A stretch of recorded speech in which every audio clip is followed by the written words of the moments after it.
Damos paso y la bienvenida a la mesa narrativa para hacer del videojuego un lugar de aprendizaje centrado en la persona. En el contexto de la tercera edición del Congreso Razón Abierta, que en esta ocasión reúne a investigadores, docentes, alumnos y profesionales interesados en un nuevo arte, el videojuego, y al diálogo que este arte establece con el resto de los saberes. Agradecemos al Congreso y a la Universidad Francisco de Vitoria y Fundación Ratzinger la oportunidad de organizar este encuentro alrededor de los videojuegos, una mirada moderna que sitúa esta disciplina, los Game Studies, al lado de otras consolidadas en el tiempo y de las que tanto aprendemos como la filosofía y la teología. Sin duda, una oportunidad conocer en mayor profundidad este nuevo arte digital, los videojuegos, que son, como decía Huizinga, cultura, y suponen un verdadero reto, como vaticinó de Kerkhove, en el campo educativo, comunicativo y de entretenimiento. En esta mesa nos vamos a preguntar por la realidad que interpela a jugadores y creadores, a decidirse por este texto en términos de Lotman, por este producto que a veces decimos que supone un fin en sí mismo, con sus consecuentes efectos, como le es propio al arte. Y se tendrán en cuenta aspectos tan relevantes y necesarios a la cuestión humana, al reconocimiento de la propia identidad de la persona, como la antropología, la epistemología, la ética, el sentido que subyace cuando todos nosotros jugamos. Sin duda, un gran reto y algo realmente innovador, explorar el sentido de la vida y la relación del hombre consigo mismo cuando juega. La industria, a veces, en ocasiones, muestra su interés y preocupación por cumplir con variables externas a estas cuestiones, desde el cumplimiento con los números, el complicado impulso del desarrollo local, a la fascinación por los números del crecimiento espectacular que se dan en esta industria año tras año. Cabe decir que es la principal industria de España y del mundo del entretenimiento y el ocio interactivo. Como decimos, a veces nos preocupamos más por el proceso, por el desarrollo técnico que por la cuestión última, el fin que supone jugar a un videojuego, el sentido, la belleza de la obra. Esta mesa es también, si me permiten decirlo, transgresora por conjugar dos mundos que suelen separarse en planes de estudios, en congresos, en encuentros del sector. Esto es, el ámbito narrativo del videojuego y el ámbito educativo. Los usos formativos que pueden desprenderse del videojuego abre un sinfín de oportunidades al aprendizaje personal y el de la persona en su comunidad, como decía Horst. Tenemos aquí una representación de invitados involucrados profesionalmente en ambos ámbitos, el de la educación y la narrativa, resultado de la clara integración que ofrece el discurso del videojuego. A continuación vamos a proceder a presentarlos y tras lo cual esperamos tener un rico debate entre todos nosotros. Tendremos oportunidad de hacer las preguntas y, como he dicho al principio, un encuentro a posterior con los alumnos. Sven Aarset es una figura emblemática en el campo de los Game Studies, innovador en su mirada desde el comienzo de las investigaciones acerca del videojuego, de los primeros en percibir el videojuego como el factor cultural más importante en estos tiempos, pues hoy la cultura moderna es digital y las humanidades y las ciencias sociales deben ver la parte digital en que viven sus comunidades. Como todos los que pronto hicieron del videojuego su objeto de estudio académico, no estudió un grado en videojuegos, porque simplemente no existía. Así que tras obtener su doctorado en el Departamento de Literatura Comparada en la Universidad de Bergen, cofundó el Departamento de Informática Humanística en esta universidad donde fue profesor. Más tarde se convirtió en investigador principal del IT University of Copenhagen e implantó el primer máster en videojuegos de Europa. Además, es el editor de la revista Game Studies, una apuesta por consolidar la ciencia entre los saberes para dar al objeto de estudio la relevancia científica que le corresponde. Su artículo Game Studies Year One vino a ser una reivindicación lógica del videojuego como arte, como fin, como cultura, referencia obligada en la bibliografía de cualquier plan de estudios de videojuegos. Clara Fernández Vara es profesora asociada de arte en el Game Center de la New York University. Antes de unirse a la NYU Game Center, Clara pasó 6 años en el Instituto de Tecnología de Massachusetts, MIT, como investigadora y desarrolladora de juegos. Tiene un doctorado en medios digitales del Instituto de Tecnología de Georgia y un máster en estudios de medios comparados del MIT. Compagina además su vocación docente con el de diseñadora de juegos, es creadora. Concretamente, según sus palabras, hace juegos narrativos porque ama las historias y para ello ha profundizado en el diseño y la narrativa, un campo en el que se ha vuelto toda una referencia gracias a su publicación Introduction to Game Analysis. Su trabajo con los videojuegos se basa en las humanidades, apoyado por su experiencia en la literatura, cine y teatro. Ella misma se licenció en Filología Inglesa en la Universidad Autónoma de Madrid. La profesora Fernández Vara tiene además el don de conectar y expandir el videojuego y los Game Studies a la industria, siendo puente entre comunidades, lo que le ha llevado a difundir su trabajo en encuentros tan relevantes del sector como la GDC de San Francisco 2019. El profesor Miguel Ortega es doctor en Filología por la Universidad Complutense de Madrid, cursó bachillerato en Filosofía por la Universidad Gregoriana de Roma y es diplomado en Humanidades Clásicas. Ha sido fundador y director de la Escuela de Liderazgo del Banco Santander y la Universidad Francisco de Vitoria y director de la Sociedad de Debates Universitarios de la Fundación Caja Madrid.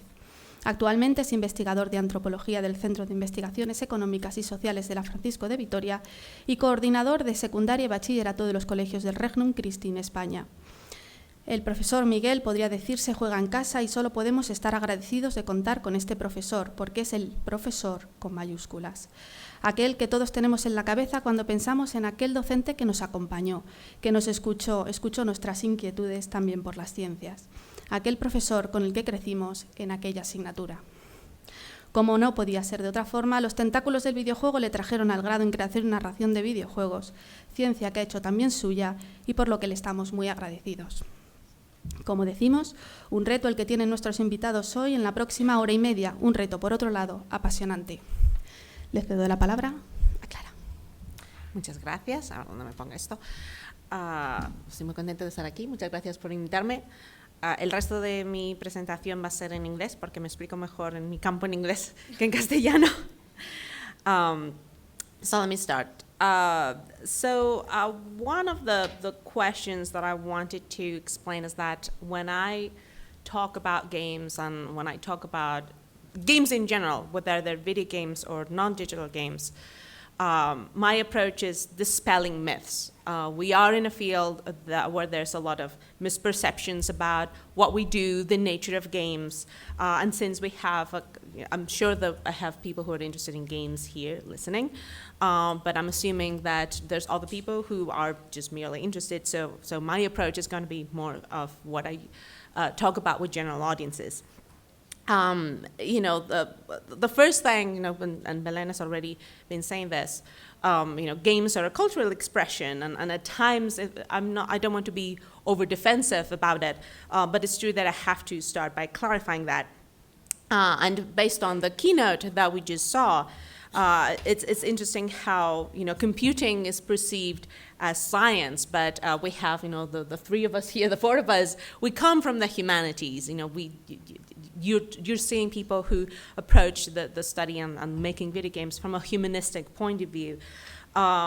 So in order to start addressing the topic of the panel, one of the things that I've realized happens a lot when we're talking about games and education, ethics, is that at times games, and specifically video games, received a kind of undue pressure to deliver a positive change. This idea that you're playing a video game and it's going to change you, that you're going to become somebody else, is in a way the reverse of the also misperception that video games will make you violent. This kind of now hopefully worn out stereotype that when we play games, you're going to be unable to distinguish reality from fantasy. In a way, video games have gone through a phase of being like the chivalry novels of Don Quixote. We are still thinking that a media object can change you and can transform you into somebody else. And in a way, what I want to kind of talk about is that we are not, games don't quite change you completely. They don't operate you. You don't play a game and you're going to become somebody else. In the same way that you don't watch a documentary about global warming and it's going to change you inherently. We don't ask the same. We don't demand the same kind of change out of other media, film, television, but we do acknowledge that they do have an influence. They can help us see the world differently. And what we have to look at, and what we're going to be discussing here, is how do games help us look at the world in a different way. And the thing that I think is important here is that the potential of games as a space for transformation, as a space for learning, as a space of becoming somebody else, or at least like being able to appreciate the world beyond your own surroundings, has to do with literacy. When I say that I work in games, there's different reactions. A typical reaction is rejection. I say that I work in games or in video games, and a lot of people, their first reaction is like, well, I don't play video games, which is kind of rude. And you don't get that if you work in film or television. I don't watch television. You will not have that kind of pushback, right? This is even more ironic because more often than not, these people do play video games, but they think that playing games on their phone is not video games. Their perception is that video games are something that you play on a console, that you need good reflexes, and it's all about skill and ability, which also points to the fact that people are discounting that games can also make you think. And that part of the literacy to understand what a game is doing is also intellectual. It's not just reflexes. It's not about being fast or having like a special skill. So in the same way that we need literacy in order to appreciate literature, for example, and I'm sure that books like La Celestina or La Regenta, those are still in the curriculums of high schools, right? Yes? And you read them and you're like, what is this? I remember I didn't like La Regenta. That was, and what I realize now is that I didn't have the literacy to appreciate that. I've read Don Quixote several times, but each time I appreciate it differently. Part of it because of age also makes you see Don Quixote differently, but also because I have more literacy about the kinds of things that I can appreciate. So what happens with video games is that literacy is often kind of kept by certain players, by certain gamers, who want to be special and saying, this is a special skill and I'm different, And in a way, it's an elitist approach, not dissimilar to the kind of elitism that we can find in, literature, for example. I come from literature, so, love it, but also have my own reservations about it. So this idea that games are only for specific audiences, or if you have a specific skill, on the one hand, they're a problem because that's also attracting only certain kind of people to make games. One of the problems that we have in games is that it's mostly men working in games. It's hard to get women, for example. It's hard to get people from minority groups of whatever kind, so that we see a point of view about the world being reflected in the games that is aligned mostly with a masculine point of view, with a specific economic status. We don't have games from marginalized people, or as many as we could have, right? So this idea that we don't have, the games are not, in the way that games can express a cultural point of view, they are expression of a culture, but that is limited to a specific group. One thing that we'll also see, both from the point of view of some players, or also the producers themselves, is that the moment that you want to point to a game having specific politics, having a specific view of the world, for example, when you critique that, hey, where are the women protagonists in video games? That is political and is shut down because games are only entertainment, which is something that, again, the producers themselves don't think about what they make and what they do as expression, as artistic expression, as expression of their culture. And in a way, that is a loss to what we do, because they are expressing a point of view. It's just that when games express your same point of view, your view of the world, you are a man playing games, man of a specific, coming from a specific background, you're not going to see that the potential of games and showing you how big the world can be, how different we all are, and kind of missing the point of putting you in the shoes of somebody who's not like you.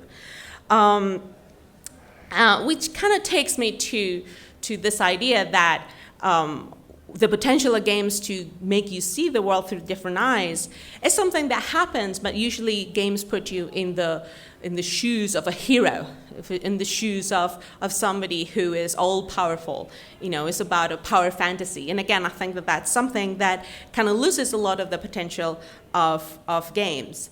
Because one of the things that games can do very well is putting you in a fictional world. You are transported into I don't want to call it virtual world because that's a different concept in game studies, but you are in a world that might not be yours, or it might be yours, but it gives you a different point of view.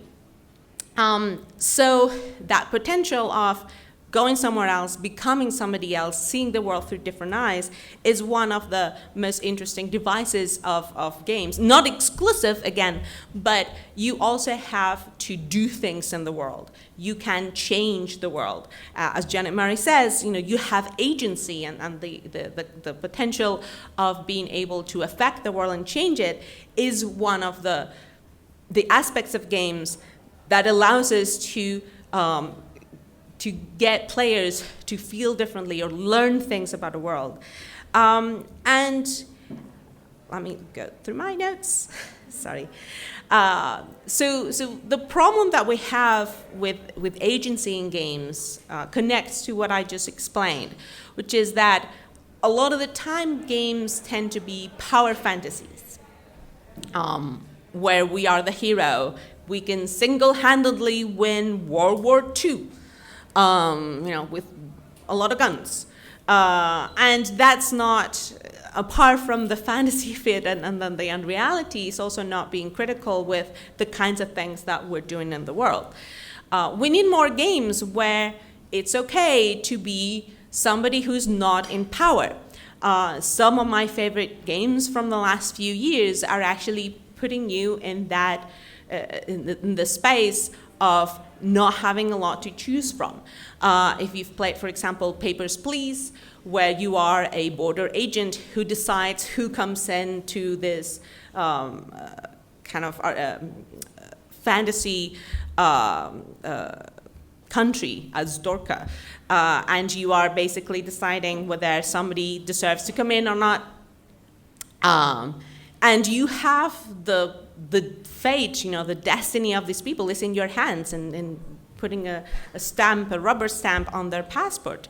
And you also are managing your own life. You have a family that you're trying to feed and keep healthy, and if you don't make enough money, they cannot survive.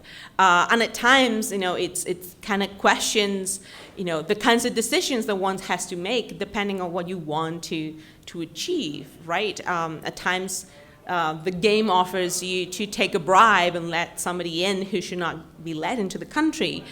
And, the power of, this is unethical, but if I don't do this, my family will die, or I will lose the game, And that's a bit of the interesting kind of clash, that if you play that game by following the system, by playing to win, you become a highly questionable, unethical border agent.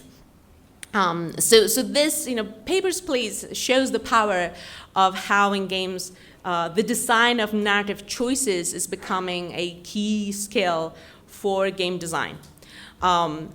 We've seen many games that give you, choices to be good or bad. There was in the mid-2000s, there was all this wave of games like Fable or Knights of the Old Republic or Infamous, and the idea is that you could choose to be good or bad, and the choices were very clear, what will make you good and what makes you bad. But that's part of this empowerment that I was talking about before. That's part of the being a power fantasy where you feel good about yourself. And I think that games have the potential to make you feel bad about yourself, put you in a difficult situation, to understand how other people can feel the lack of power, the lack of influence, and actually give you dilemmas. All these games I was talking about from the mid-2000s pretend that you have the dilemma of saving a puppy or kicking the puppy into a trash can lit on fire. But that's not a dilemma, right? You know what the consequences are going to be. But what you want to do is actually given difficult decisions. Do you want to let in a criminal into your country that will allow you to let your family survive? That is an interesting dilemma. So all of this is part of what we can take from games as a space for, less than education is for transformation. I think that we enter games as a space where we can experiment, where we can be somebody that we're not, that goes along with play, with the nature of play. That is what it's for. And I think that that's a space where we can also cultivate empathy, where we can become other people and understand their point of view better, theoretically. The other thing that relates to literacy, too, is that games also have a lot of potential for that transformation because they're also becoming more accessible. As I was saying before, some people believe that video games are only played on consoles. They have a PlayStation, and that means that you're a gamer, right?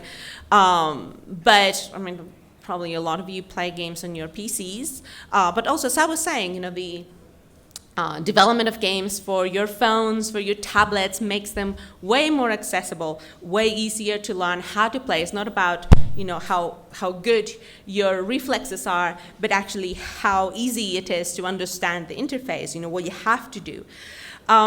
So this idea of accessibility, of being able to play these games in your phone, and being able to not have that cultural barrier, and everybody actually plays games. We play games when we're little. Some people forget about what playing games is when they become older, but now we can go back to that space of experimentation, of transformation, just on our phone screens, right? And at times they don't even have to have screens. I think that we're here because there's a degree in video games too, and we always talk about games, and the impetus to study of game studies was on digital games, but games have existed for millennia by now, right? And I'm just quoting Espen here. But we have the potential of non-digital games to also serve as that kind of space. For example, I'm fascinated by the space of Nordic LARPs, the live-action role-playing games, which I know that here in Spain have a terrible reputation because of horrible cases that happened in the late 90s and early 2000s, right? But role-playing games and live-action role-playing games put people in the role of somebody else, in a space that is difficult, where you're actually going to probably suffer. For example, there's a live-action role-playing game called A Little Bit of Lovin', that is it's a Nordic LARP that is set in New York in the 80s during the AIDS crisis. And there's some people who participate who are going to survive and others who are not. And you are there in a very difficult time in history, being part of it and living, what that is like. What are the dilemmas that you're going to deal with? So I think that, that is another potential that we don't look into. And role-playing games are a kind of narrative game as well. Other examples, and I'm just going to go through a few examples to show the breadth of things that we can find in games. Again, all of these examples are not going to be about changing us or reprogramming us to think in a new way, but as a way to expand your views and expand your feeling about the world. There are different formats that are going to be very promising. I'm very excited about the appearance of short games that you can play on your phone that are like little stories, short stories that are human and empathetic. I don't know if you've played, for example, a game called Florence that is about two people who get together, and it's a love story, but it's something that is very simple and that perhaps in other media would not be as moving. When we play them in our phone and we see something but we are controlling another character, that is very touching. I'm also a fan of what people call walking simulators. Those are games where, and they're games, I don't care about what other people say, where they have a first-person point of view, where we explore the space, where we put together a story, and by having to put it together, understanding, a lot of these games are also very moving because you start to understand, who these people were. You have to interpret the space. Games like Everybody's Gone to the Rapture, for example, is a game about the power of love. It's a game about the power of being together in the face of the apocalypse, basically. And, there's also the kind of, and I'm close to finishing, don't worry. There's also the power of self-reflection or self-awareness of games. And there's been a whole wave of games where now they've realized that you don't need to shoot in order to make a video game. There was an article not so long ago going around where a game designer was asking himself, what would happen if we didn't have shooting in video games? I was like, well, there's a lot of video games that don't have shooting to begin with. It's not a must. But what is interesting there is finally having a bit of self-awareness, self-reflection. If you've played, for example, Undertale, my students go on about Undertale because they realize that they don't have to win every battle, for example, that violence might not be the answer. And it's like, well, finally, yes, you're realizing of this, right? Or older, even more Spec Ops The Line. It's a first-person shooter. It's part of a series that suddenly turns against you. And without spoiling too much, if you want to play it, that idea that the game starts to tell you, what are you doing, and question yourself. And it's interesting that I'm compelled to not spoil the game too much because part of the power of those games is you realizing that that's what's going on. If I say too much, I might undermine it. And in a way, it's a kind of strange power and it's a strange status of video games in general. On the one hand, we're in a culture that kind of prevents spoilers, that is very spoiler, averse. But on the other, the power of revelation, the power of you actually understanding things, is also very powerful. It's one of the things that games can do probably better than other media. So in conclusion, what I want you to take away from my intervention today is that there's really nothing preventing games from being cultural artifacts, cultural expression, from being a humanistic expression, other than the fact that they're being treated as products, as something that we have to sell, as something that has to be a certain way. There is space for games that express, philosophical questions. At the end of the 90s, there was a game that was never translated into Spanish. I think that there's a Spanish translation. It's called Planescape Torment. It's a Dungeons and Dragons game. You look at that and oh, this is fantasy, right? But the core drive of that game is finding the answer to the question, what can change the nature of a man? And what can change the nature of a man depends on how you play the game and how you actually choose to interact with the other characters, with the responsibility of what your character has done before starting. So again, there is possibility even in commercial games to become that kind of space for expression, the humanistic study. This is why we study games, because we consider them cultural artifacts. But again, we have to shed a lot of the misconceptions about them being products, about games being something that you can only play if you have specific skills or if you belong to a specific group of people. Thank you.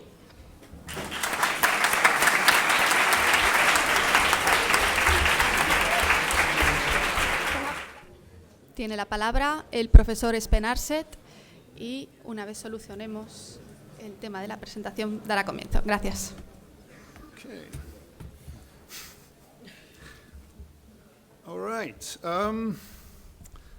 thank you very much for inviting me here, Wilhelm. And to the organizers, I'm really grateful to be here in Madrid for the first time. I've been to Barcelona a couple of times. I think I like this place better. Don't tell them. I arrived yesterday and I already think I like this place better. Yes, and I'm here as perhaps giving the assignment of talking about narrative in games and learning. As you can see from the title, I'm probably going to play the devil's advocate, abogado del diablo. Is that, yeah? And of course, that's a very important function, especially in the Catholicism, as you know. I'm going to not convince you, but I'm going to contest and try to argue why games should not be too narrative, because then you don't learn as much as if they are less narrative. That's the nice way of putting it. We could have an interesting discussion of that. I'm really happy for Clara's talk because she has laid a lot of foundations for what I will say, and I know that we agree most of the time, but maybe not all of the time, and that could be fun. Academics shouldn't agree because then we get nowhere, right? We need this agreement to get somewhere. So that's the spirit of what I'm trying to say here. I come from a place where we had been teaching games for a long time. Some of you might be interested in that. It's the IT University of Copenhagen, the Center for Computer Games Research. We are a lot of people there. I'm the boss, and that is, oh yeah, sorry. Yeah, there it is. Thank you, already, yeah. I have to operate 2 machines and talk to you. Yeah. Okay, I'll think of it as a game. IT University of Copenhagen, we have a lot of people there. I'm supposedly the boss, and I'm worried sitting here what they're doing back there. We have a game design and a theory and technology program, a master program, 2 years. So if anybody is interested in hearing more about that, I'll be here afterwards and happy to talk about that.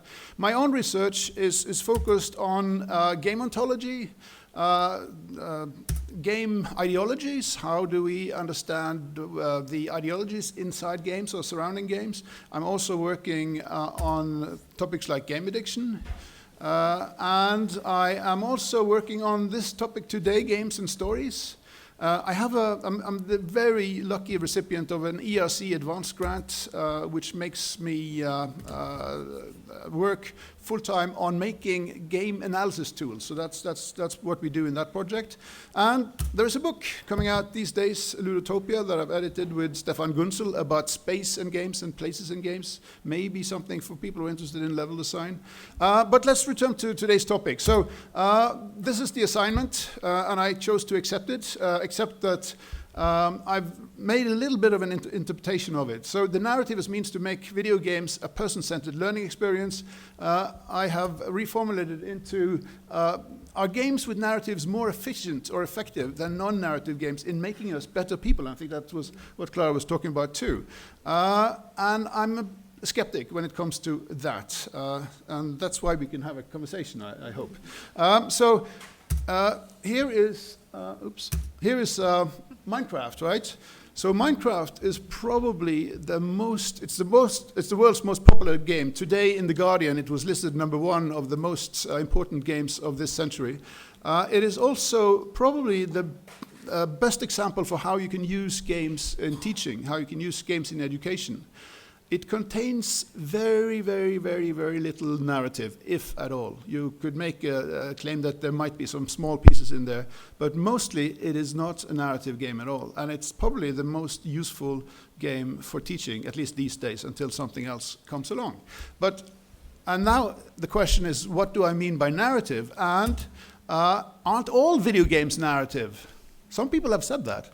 Even Tetris, right? So there is, of course, fan fiction of Tetris, but there is fan fiction about things that are not narrative. Also, I'm sure there's fan fiction about Madrid. Is Madrid a narrative? I don't think so. So you could argue that, well, doesn't the narrative form when we play? I mean, if I asked for a show of hands, I'm sure many of you would say, yes, when we play, we create a narrative, right? No? Nobody? I mean, yeah, anyway, many people used to believe that, and I was recently in a room where in Granada, only 2 days ago, where most of the PhD students believed that. So it is a belief that's out there. And of course, you also have this idea that isn't everything that happens to us a narrative? And my answer is no, it's not. Because if you think that everything that happens to you is a narrative, then narrative is a useless term if you want to do any kind of science, any kind of analysis, any kind of analytic thinking, right? So storytelling is something we actually do consciously, distinctively, productively. It's something we have to do, and if we don't do it actively, we don't do it.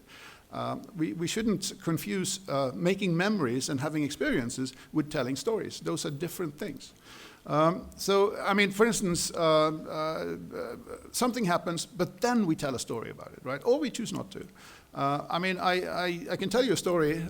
Yesterday I arrived by train from Granada, and then I walked to the hotel. Nice walk. That's the story, right? But my walk, the journey itself, is not a story. And so it goes with experiences of games, game experiences. Only when I choose to tell does something become a story. Some video games are structured through stories. Many are not. So these others also contain the same elements that we find in narratives. They contain a world. They contain agents, people, characters. They contain objects, things like that. And they contain events. But these things are not narrative elements. You might think of them as narrative elements, but they're also found in life. They're found in this room as a world of us. We are characters, agents. We have objects. You all sit on chairs, and things happen. This guy talks too much, right? So these are not narrative elements. These are life elements or cognitive elements that we make sense of the world with. They might be set into a narrative. Anyway, so. If we go back to, learning, thank you, saving me here. So if we think about learning, how do we learn? What is best? Is it the top-down structured narrative experience, or is it the bottom-up, let's see what we can make of this, right? So, and a video game is, of course, how do we learn to cook? Do we learn by reading about it? No. How do we learn to become ethical human beings? Well, I can only speak for myself, and I think that best examples are good, but failures are better, right? You learn to become ethical by being non-ethical, by realizing your mistakes. That's how I learned to be perhaps a better human being, right? I realized, I shouldn't have done that.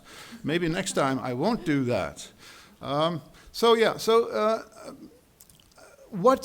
Back to narratives and video games. I would say that the video game is narrative if the designer has decided what will happen to you or to some character that you are associated with as a player. And of course, there are many games that do that. Final Fantasy, for instance, there are things happening to you or to one of your characters, but you didn't decide, so you are just watching. In other games that are non-narrative, you are the person who do things, right? And then, actually, we have games that are a little bit of both, and those are perhaps the interesting ones. Those are perhaps the ones to discuss, because they're where we can see what narrative does and does not do. If you have a real choice to shape your destiny as a player, it's a game. It's not a narrative, but this is a sliding scale, right? It's the author has control, or you have agency as a player, as Clara was talking about, and others, like Janet Murray is talking about. So this is a scale from the author-controlled to the player agency.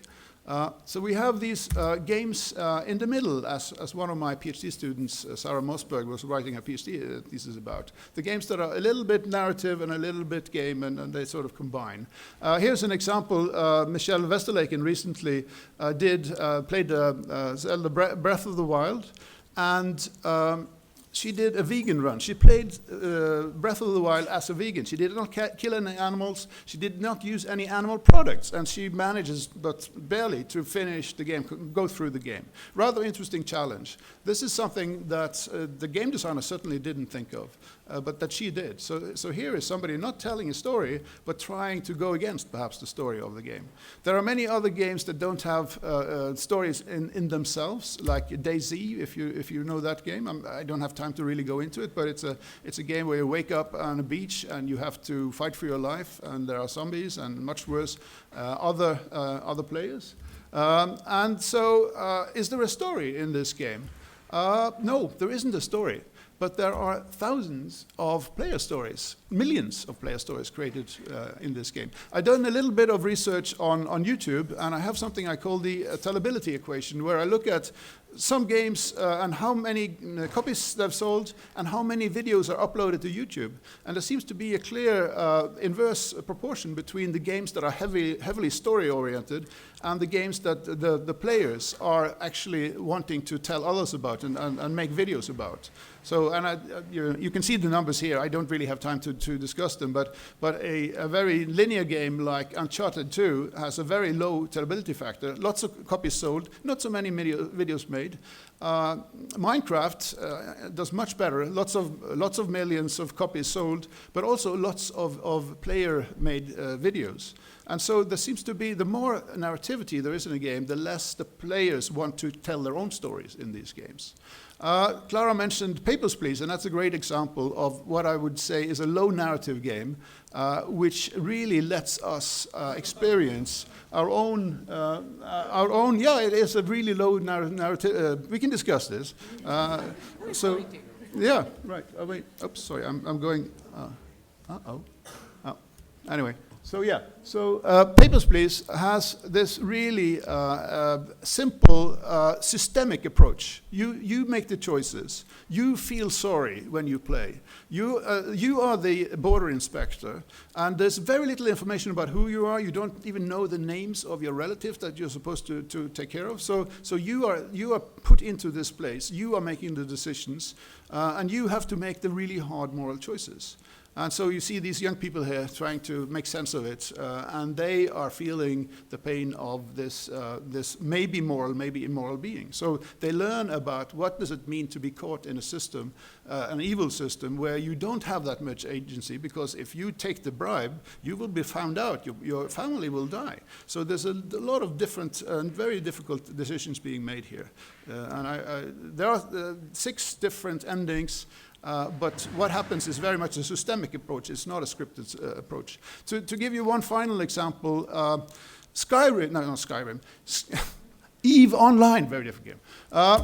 EVE Online is a space simulator where people fight for resources. They shoot each other's spaceships. Usually when you play this game, you are when you're close to the space stations, you are in safe space. There are police ships who will attack anybody who attacks you if you're innocent. What happens sometimes is that if you have a very expensive ship and you feel safe in the policed space, players can still attack you with very cheap ships if they're fast and if they're many enough. So they will gang up on innocent, rich space pilots, and they will destroy their very expensive ships, which is a really painful thing for those who gets the ships destroyed when they felt safe. And then the killers will be shot down and killed by the police, but their ships were so cheap that it doesn't really matter to them. So this is actually, in fact, a very evil thing to do, a bad thing to do. And you would think, oh yeah, what a bad game that lets people do these bad things to each other. There was an interview, one of them, who said that, I did that, but then I felt really bad for doing it. So I felt really guilty after having done that. So I realized this is probably something I shouldn't have done. So here's a game teaching people not only to be evil, but the consequences of evil in a cheaper way than if they had done it in physical reality. So in that sense, this is actually a good lesson. You learn through games to the consequences of your evil actions, and therefore, perhaps, hopefully, probably you're less evil afterwards. So finally, to conclude, I mean, the player story is, for me, the most important narrative aspect of games. The things we want to tell, because they happen to us. They didn't happen to the character we play. They also happen to us. I'm a little bit in disagreement with Clara about calling these things fictional worlds, because there's something more than fiction going on here. When we feel that this belongs to us, this object is ours, this relation is ours, that action was mine, then we're no longer in the realm of fiction. We're not even in the realm of make-believe, because everybody sees what's going on when you play a game. It's not something you have to imagine. That's a long story. So I would say that low and non-narrative games are better at making us think about ourselves around the world than more narrative games are. I'm not saying that narrative games can't do it, but I think that these are doing something interesting different than narrative in games. They enable us to be creative, and they enable ethical reflection. And I think that games should perhaps be seen as an alternative to narrative, not as just an extension of narrative, but something different. I mean, in the old days, we used to talk about cars as horseless carriages because we didn't have a better word for those things, right? But after a while, we see how they evolve in interestingly different ways. So I think it's important to stop off thinking in the world in old paradigms to fully grasp potential. What can these things we call games do that narratives can't do, perhaps? So thank you very much. Gracias.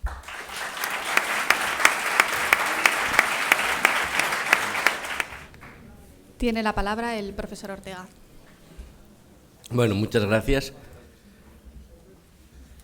Agradezco sobre todo a la doctora Belén Mainer el que me haya animado y permitido hoy estar aquí, a alguien que verdaderamente no procede de este maravilloso y proceloso mundo del videojuego, sino de que es solamente un pequeño amateur en esto y que lo poco que sabe en una buena parte lo ha ido aprendiendo de sus alumnos.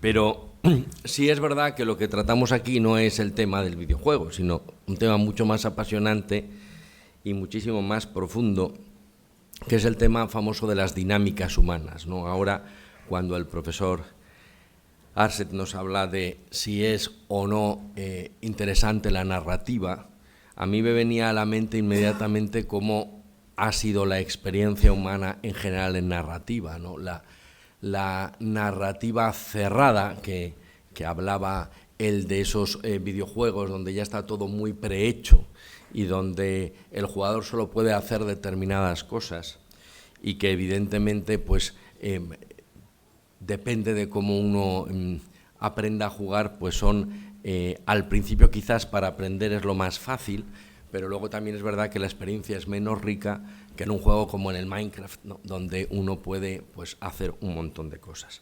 ¿Por qué? Pues porque en el fondo el mundo de Minecraft lo único que hace es revelar más lo que es el mundo propio del ser humano, un mundo donde ya hay una serie de normas que están inscritas en el juego y donde yo, desde mi libertad, intento hacer lo que pueda allí. Eso es una experiencia mucho más humana que algo que está ya muy parcialmente dirigido.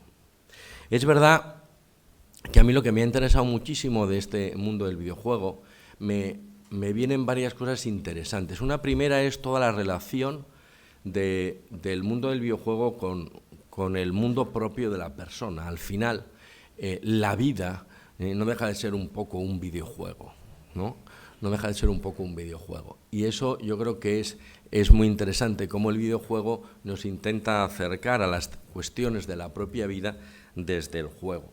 El tema del ocio, el tema de lo lúdico está presente en el ser humano desde antiguo. Fijaos que ahora que decía la profesora Belén Mainer el tema de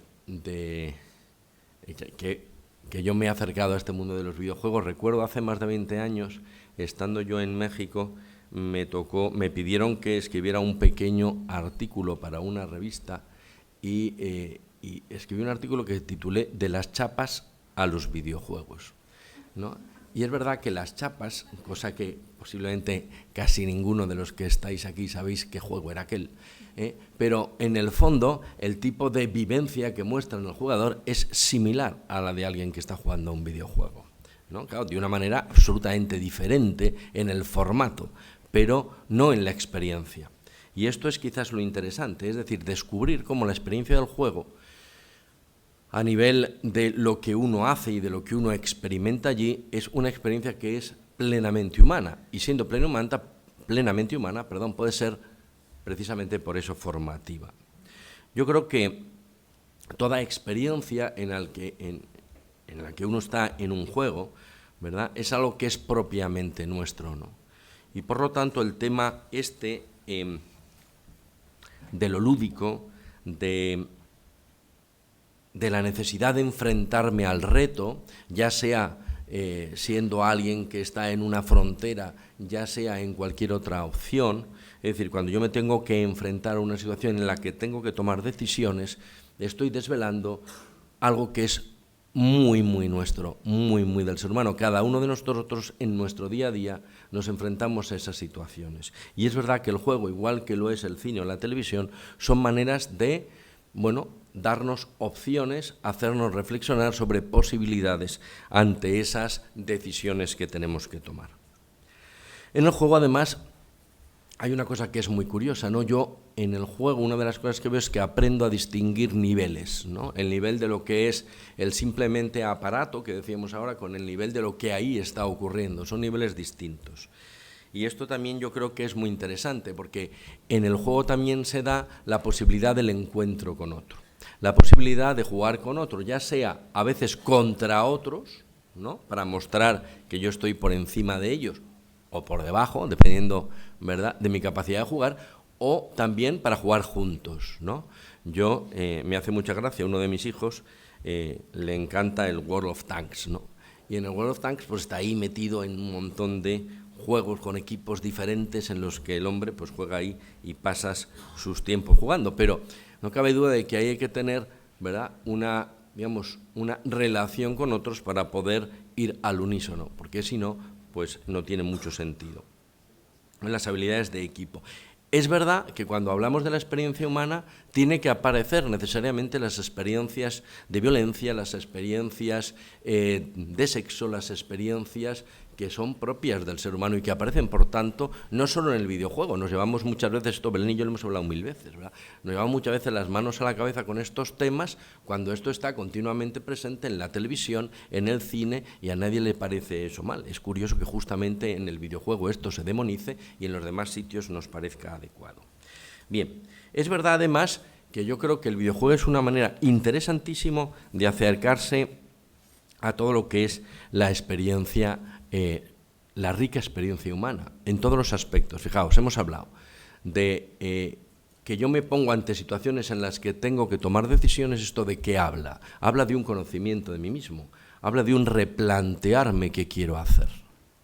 Pero es que el juego está siempre dentro de estructuras que buscan, digamos, desarrollos futuros. Cuando yo empiezo a jugar, juego por algo, juego para algo, aunque sea un juego absolutamente abierto en el que no sé qué va a pasar, como pasa muchas veces en la vida, ¿verdad? Pero juego para algo, espero que pase algo. No juego para nada, porque para nada lo que hago es no juego, ¿no? Es muy claro. Entonces, el propio desarrollo del juego me lleva a hablar del ser humano como ser que espera algo en el futuro. Y todo esto me habla ya de algo que es la experiencia maravillosa de la búsqueda, en cierto modo, de un algo, Podéis llamarlo como queráis, podéis llamarlo experiencia de sentido, podéis llamarlo experiencia de búsqueda, podéis llamarlo como queramos, ¿no? Pero está ahí presente en el juego. No hay juegos para nada. Todos los juegos, el año pasado recuerdo los alumnos cuando hacían sus juegos, ¿no? Los alumnos de tercero que hacían sus juegos, y en todos los juegos buscaban pues que yo como jugador tuviera una experiencia de algo, de lo que fuera, pero de algo. En algunos no sabía muy bien qué es lo que iba a pasar, pero está claro que buscaba algo, ¿vale? Y esto es muy importante. Por otra parte, me parece muy interesante la industria del videojuego en un aspecto que a veces perdemos, y por eso me parece que tiene su lugar muy bien en un congreso como este, porque si os dais cuenta, en el mundo del videojuego, y eso, los alumnos y los que os dedicáis a esto lo sabéis muy bien, en el mundo del videojuego se mezclan las ciencias de una manera armónica. Es decir, que ante la tentación que podría pasar en otras ciencias de un positivismo radical, como podría pasar, yo que sé, por ejemplo, con la informática o con alguna cosa de estas, donde iríamos a unos modelos absolutamente matemáticos, la ventaja del videojuego es como en el mundo del videojuego están presentes todo tipo de ciencias, entre ellas se hace un sano balance, que yo creo que en el fondo refleja la realidad propia que también nosotros tenemos, ¿no? El ser humano que busca las certezas, y las certezas, si queréis, más básicas y más claras, y donde puede dar razón absoluta de lo que le pasa, frente a la realidad del hombre, que muchas veces no sabe lo que está viviendo, no sabe, digamos, autocomprenderse plenamente. Y eso es lo mismo que pasa aquí, ¿no? Entonces, es verdad que ante la tentación de un subjetivismo radical que nos pueden llevar las ciencias humanas, están también la informática, las matemáticas, las ingenierías que tiran, ¿verdad?, hacia el otro lado para buscar esa disposición central de las ciencias. A mí esto me parece también muy interesante. Por otra parte, todo este tema de la lógica del hombre con los poderes, con superpoderes, con deseos de poder, si queréis, es algo también muy propio humano. Decidme quién no ha vivido esa misma experiencia cuando uno está viendo una película de cine, ¿no? Es decir, y uno se mete en la piel de aquel protagonista y disfruta siendo Spider-Man o quien queráis. Y eso mismo, lo que pasa es que de una manera mucho más personal se vive en el videojuego. Entonces me parece que en el fondo esa necesidad de descubrir logros, de descubrir mis propios defectos, mis propias pasiones, incluso por contraste con la vivencia del héroe, la lucha, la virtud, me parece que está presente necesariamente en muchos de estos videojuegos.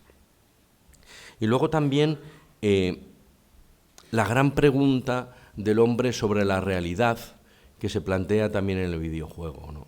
Fijaos que, y esto yo creo que ha pasado siempre, ¿no? La vivencia, toda la vivencia humana se refleja clarísimamente. Yo doy clases de antropología y creo que la manera mejor de acercarse a la antropología al final son la propia actividad humana, sobre todo a través de la producción humana. Si queréis, antiguamente, pues diríamos a través de la literatura, ¿no? Sobre todo, hoy podemos hacerlo también a través del videojuego, ¿no? Que es la nueva literatura, ¿no? Entonces, esto es muy interesante. ¿Por qué? ¿Qué aparece ahí? Aparece toda la vivencia del hombre, ¿verdad?, en determinadas formas, perspectivas. Y el videojuego, por tanto, se acerca de una manera clara a lo que es un modelo parecido, obviamente con sus peculiaridades, a lo que fue en su momento el teatro o luego las novelas, películas o series. Es curioso también que en todo videojuego aparezca ese famoso círculo mágico, ¿no? Ese lugar desde donde se hace el videojuego. Y esto sí está presente, es decir, yo no puedo jugar a un videojuego donde no hay ningún tipo de norma, porque si no hay norma no hay videojuego.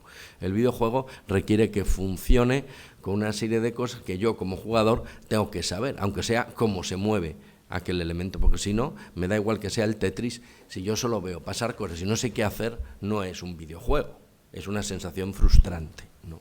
Bien, entonces, esa búsqueda, esa necesidad del hombre de jugar y de saber dónde juega, a mí me parece que es muy interesante, porque en el fondo nos está hablando de algo necesario, de la búsqueda de un mundo, de la búsqueda de un mundo que se rige por unas normas.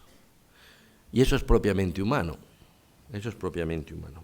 Por otra parte, también me parece interesante todo el modelo que nos presenta el videojuego. Claro, esto posiblemente es una deformación personal, pero porque como me encanta el mundo griego, cuando uno descubre el poder catártico de la tragedia, uno descubre, en cierto modo, el poder catártico del videojuego.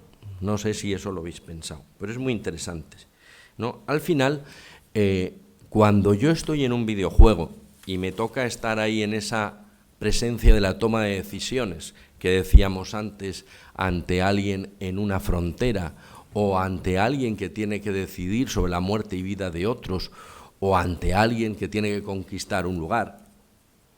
En todos estos momentos en los que yo me meto en ese personaje y vivo como ese personaje, en el fondo estoy haciendo la labor catártica que hablaba ya Aristóteles en su Poética. Es decir, que en el fondo lo único que estoy haciendo es descubrir aquello que hay en mí, que es propiamente humano, y de lo que en cierto modo quisiera, por una parte, a lo mejor pensar más, por otra, liberarme, o por otra, acercarme a una realidad que no haría nunca en un mundo real, pero que me apetece hacer en un mundo ficticio, ¿no? Entonces, dice, ¿no? Se habla aquí de esa imitación que es propia del mundo catártico, ¿no? El griego, cuando va al teatro y ve a aquellos personajes que sufren tanto, con los que él se compenetra y con los que él al final tiembla con ellos, ¿verdad? Y ve aquel desastre final terrible, lo único que hace es decir, bueno, mi vida que está en manos del destino, por lo menos no es tan cruel como la que estos hombres. Y por lo tanto, no estamos tan mal, ¿no? Y ese modelo catártico, en el fondo, es el videojuego nos presenta, de alguna manera, pienso yo al menos, ese mismo modelo, ¿no? En cuando yo estoy ahí jugando, cuando yo estoy ahí viviendo esa vida que quizás no es mía, pero que en el fondo, como decía antes el profesor Arset, eso nos enseña, nos muestra cosas que me sirven a mí para tomar decisiones ya no en el videojuego, sino posiblemente en mi propia vida. Por tanto, creo que el mundo del videojuego nos plantea una serie de temas que son profundamente humanos, profundamente interesantes. Yo tengo que decir que es verdad que en el tema de la narrativa, lo que decía el profesor Arset también me da mucha luz. Quiero decir, una narrativa cerrada supone un juego casi sin libertad y, por lo tanto, un juego guiado donde la enseñanza está prefijada. Y ante eso es mucho más bello un juego abierto, donde, como en la vida real, soy yo quien va a través de la experiencia aprendiendo, ¿no? Por tanto, es verdad que no se trata aquí ni de exaltar el mundo del videojuego, que creo tampoco tiene un sentido, ni de condenarlo, pero sí de ponerlo en el lugar que corresponde, ¿no? Es verdad que cuando un mundo como el del videojuego de repente explota de una manera tan grande también a nivel económico y empresarial, pues normalmente también siempre genera envidias y recelos, ¿no? Y muchas veces pues es por eso puesto enseguida en entredicho, como nos decía la profesora cuando decía Clara, ¿no? Cuando dice que ella trabaja en el mundo del videojuego y la gente le mira como diciendo, bueno, yo no juego, ¿no? Entonces, es verdad que eso puede pasar, pero yo creo que lo que es importante descubrir es que en la realidad tremendamente humana, repito, tremendamente humana del videojuego, descubrimos muchísimas cosas de la experiencia humana y que yo creo que eso es sumamente interesante. Eso sin pensar ya, que eso también creo que es algo que deberíamos pensar, en las posibilidades formativas que eso pueda tener, pero sin llegar a eso, que puede tener muchísimas, pero sin llegar a eso, simplemente la experiencia del juego como experiencia meramente humana, que es capaz, digamos, de enfrentarnos a nuestras realidades y a nosotros mismos, a mí ya me parece que es un tema muy interesante. Bien, no me voy a enrollar más por las horas, pero creo me gustaría terminar citando a un autor también griego muy desconocido, que se llama Publio Terencio Africano, que decía, soy hombre y nada del humano me es ajeno. Y yo creo que esto se aplica, esto habla lo cuenta en una obra muy graciosa, que es del siglo II a.C., una obra que se titula El enemigo de mí mismo, ¿no? Pero soy humano y nada del humano me es ajeno. Y me gustaría, me parece que este es un lema precioso para alguien que se dedica al videojuego. Nada más, muchas gracias.